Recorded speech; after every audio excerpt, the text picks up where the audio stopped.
Good morning. مجھ سے بہت سے بہن بھائیوں نے ڈی ایم میں اور کومنٹ سیکشن میں کویشچنس کیے تھے کہ میرے بیٹے کو آٹزم کب ہوا, کیسے ہوا, ڈائگنوسس کیسے ہوئی, کیا اس کو ورچوئل آٹزم ہے یا نہیں ہے. تو ان سب کے آنسر کے لیے میں نے آج یہ ولاگ اپلوڈ کیا ہے. میرا بیٹا ارسل 8 ایئرس کا ہے. جب وہ آلموسٹ 2.5 ایئرس کا ہوا تھا تو اسے آٹزم ڈائگنوز ہوا تھا. اور جی ہاں, اسے ورچوئل آٹزم ہے جو کہ اسکرین ٹائمنگ کی وجہ سے ہوا تھا. لیکن اسکرین ٹائمنگ کے ساتھ ساتھ اور بھی بہت سے فیکٹرز تھے جس کی وجہ سے ہمیں فیل ہوا کہ ہمارے بیٹے کو ایشو ہے. وہ نیم پہ رسپانس نہیں کرتا تھا آلموسٹ, یا کرتا بھی تھا تو اپنی مرضی سے, اور اس کا آئی کانٹیکٹ اتنا پراپر نہیں تھا. اس کے علاوہ سب سے بڑا ایشو جو تھا وہ یہ تھا کہ وہ کھانا نہیں کھاتا تھا, اور اگر کسی کے گھر آنا جانا پڑ جائے تو وہ بہت زیادہ ہائپر ایکٹیو ہو جاتا تھا.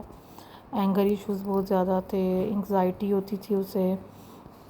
اور سب سے زیادہ جو مین پارٹ ہے آٹزم میں وہ اس کی ڈیلیڈ اسپیچ ہے. تب بھی ارسل اسکرین ٹائم سے پہلے ارسل کچھ ورڈز بولتا تھا.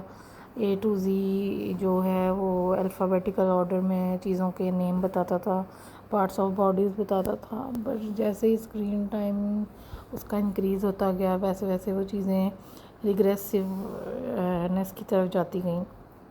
تو اصل میں مسئلہ یہاں سے شروع ہوا تھا کہ ارسل کھانا نہیں کھاتا تھا. تو کھانا نہ کھانے کی وجہ سے ایک دن ایسے ہی ہم سب فیملی ممبرز بیٹھ کر ٹی وی دیکھ رہے تھے, تو میں اسے کھانا کھلانے لگی تو اس نے کھانا کھانا شروع کر دیا آہستہ آہستہ. ورنہ ارسل کو میش بنانا, ایون کیرٹ جوس پلانے کے لیے ہاف گلاس میں 2 گھنٹے سرنج لے کر بیٹھی رہتی تھی, اور میش بنانا کھلانے کے لیے 2 گھنٹے ویٹ کرنا کہ یہ نکلے گا کب, اس کو نگلنا نہیں آتا تھا.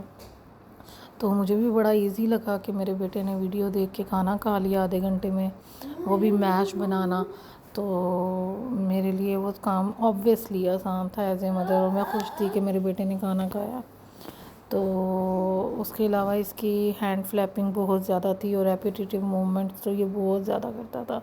چیزوں کو اٹھا اٹھا کر پھینکتا تھا اس کا نوائز سننے کے لیے. تو ہمارے ایک فیملی ڈاکٹر تھے جو ارسل کے بیسیکلی مین ڈاکٹر ہیں, تو انہوں نے کہا کہ ہمیں اسے نا لاہور میں چلڈرن ہاسپٹل ڈائگنوسس کے لیے لے کے جانا چاہیے. تو ہم اسے چلڈرن ہاسپٹل ڈائگنوسس کے لیے لے کے گئے. تو وہاں پہ تقریباً 2 دن لگاتار انہوں نے ہمیں بلایا, اس کے سیشنز کی, اسیسمنٹ کی. تو انہوں نے ڈائگنوسس میں بتایا کہ اسے آٹزم ہے. یہ آلموسٹ 2.5 ایئرس کا تھا. اس کے علاوہ ایک اور فیکٹر یہ تھا کہ جب یہ تھا آلموسٹ 2.3 کا, یعنی 2 ایئرس 3 منتھس کا, تو اس کی چھوٹی بہن پیدا ہوئی تو اس نے پورا 1 ایئر اسے ایکسیپٹ ہی نہیں کیا. مطلب یہ اکیلا کھیلنا پسند کرتا تھا, اکیلا رہتا تھا, اور کسی کو گھر میں برداشت نہیں کرتا تھا. ایک دفعہ ہوا ایسے, ہمارے گھر میں فین خراب ہو گیا. فین ٹھیک کرنے کے لیے ہم نے جو باہر سے آدمی بلایا, تو جب تک وہ چلا نہیں گیا فین ٹھیک کر کے, ارسل اتنا ہائپر, اتنا روتا رہا ہزاروں قطار. اس کے علاوہ اگر کوئی فیملی فنکشن ہو جاتا, گیٹ ٹوگیدر کرنا پڑتا, کہیں آنا جانا پڑتا, تو ہمارے لیے, ہماری فیملی کے لیے بہت زیادہ ہارڈ ٹاسک تھا. اور آہستہ آہستہ جیسے جیسے چیزیں مطلب سمجھ سے باہر ہوتی گئیں, تو ارسل جو ہے وہ سوپ بھی کھاتا تھا, لیدر اسٹف کی چیزیں بھی کھاتا تھا. سائنٹیفکلی لینگویج میں ہم اس کو کہتے ہیں کہ پیکا تھا اسے. وہ کھانے کے علاوہ یہ چیزیں کھاتا تھا جو اسے اچھی لگتی تھیں. خیر اس کے لیے بھی اس کی میڈیکیشن کی الحمدللہ. وہ آلموسٹ 6 months to 8 months میں اس نے چھوڑ دیا ایسا کرنا. تو اس کے علاوہ میری زندگی کی سب سے بڑی غلطی تھی ارسل کو سیل دینا. سیل اصل میں دیا تھا کہ کھانا نہیں کھاتا تھا, چلو کھانا کھانا شروع کر دیا اس نے. تو کھانا کھلانے کے لیے جب دیتے تھے تو اس کو اتنی عادت پڑ گئی آہستہ آہستہ, وہ جتنی دیر جاگتا تھا تو وہ سیل ہی یوز کرتا تھا. تو میں بہت سے پیرنٹس کو یہی کہوں گی کہ اگر آپ اپنے بچے کے لیے پریشان ہیں, یا آپ کا بچہ کسی بھی ایسے ایشو سے گزر رہا ہے, تو اسے اسکرین ٹائم سب سے پہلے جو ہے اس کا کم کریں. میری فیملی نے, ارسل کے دادا نے بہت ساتھ دیا ہے, جو ہے بہت کوآپریٹ کیا ہے. اگر ارسل کے بابا فری نہیں ہوتے تھے تو اس کے دادا دادا اس کو لے کر جاتے تھے پلے لینڈس. اس کے دادا بالکل بچوں کی طرح اس کے ساتھ ٹائم اسپینڈ کرتے تھے. تو ہم نے اپنے گھر کے تمام LCDs کو کور کر دیا تھا کہ یہ چھوڑ دے, اسکرین ٹائم ختم ہو جائے اس کا کسی بھی طرح سے. تو الحمدللہ اس کا اسکرین ٹائم شکر اللہ کا وہ تو اب 0 ہے. اور ارسل میں امپروومنٹ بھی تبھی آنا شروع ہوئی تھی جب ڈائگنوسس ہو گیا. پھر اس کے بابا نے اور میں نے ڈیسیژن لیا کہ ہم اس کو اسکولنگ کے لیے ڈالیں گے, تھراپیز لے گا یہ. اس نے تھراپیز لیں, اسکولنگ کی لاہور میں نور زینب ریہیبلیٹیشن سینٹر میں. ڈائگنوسس کے بعد ہم نے اس کو اسکولنگ کے لیے ڈالا اور سٹنگ سپین بھی وہیں سے اچیو ہوا اس کا. آئی کانٹیکٹ بھی بہتر ہوا, نیم رسپانس شروع ہوا الحمدللہ, اور ہائپر ایکٹیویٹی میں بھی کمی آئی. اس کے بعد پھر ہم آلموسٹ 8 منتھس کے بعد ہم یہاں UAE مائگریٹ کیے. یہاں پہ بھی ارسل الحمدللہ اسکولنگ کر رہا ہے یہاں پہ, اور اس کے تھراپسٹ بہت محنت کر رہے ہیں. ان کے ساتھ ساتھ گھر میں بہت زیادہ اس پہ ورکنگ ہوتی ہے کیونکہ خالی ٹیچرز کا رول نہیں ہوتا, بچہ زیادہ گھر رہتا ہے تو پیرنٹس کا بہت رول ہے اس میں. ارسل کو کھانا کھلانے کے لیے ٹرینڈ کیا الحمدللہ, سیلف ایٹنگ کر لیتا ہے وہ. اور شکر اللہ کا واش روم ٹرینڈ ہے, فلی ٹرینڈ ہے الحمدللہ. اس کی واش روم ٹریننگ میں بھی آلموسٹ 2 to 2.5 ایئرس لگے مجھے. بہت زیادہ کنسسٹنٹ رہنے کی ضرورت ہے واش روم ٹریننگ کے لیے.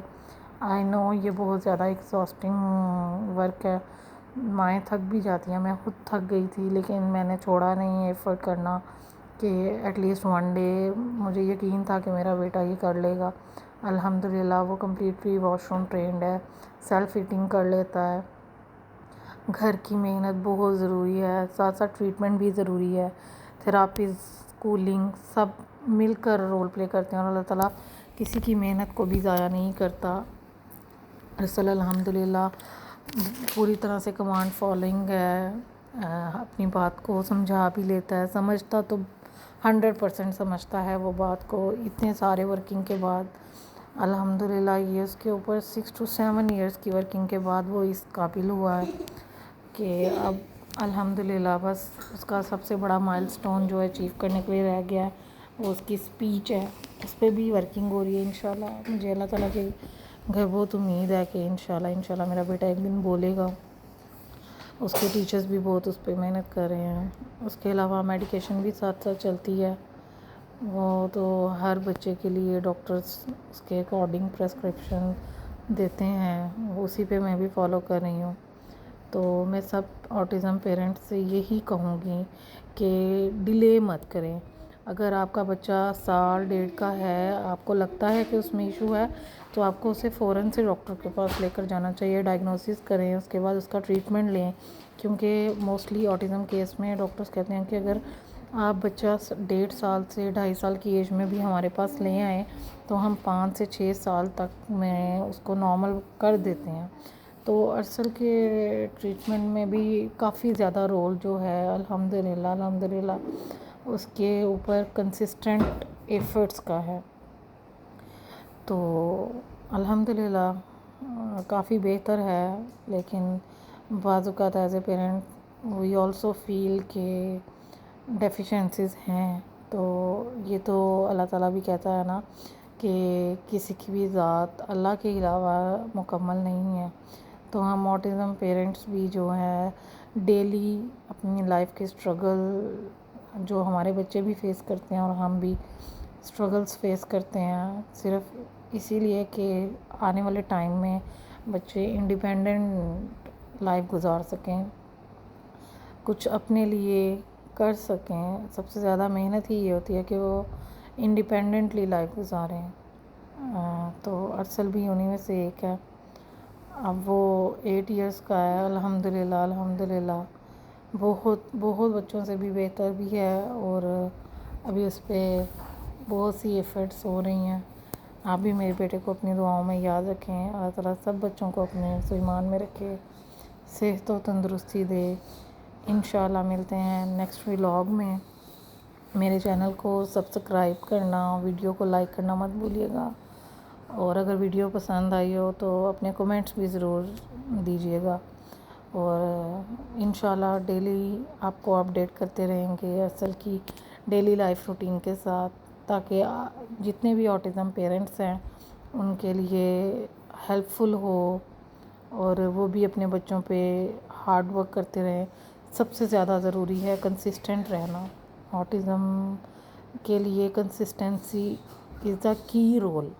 تھینک یو، اللہ حافظ۔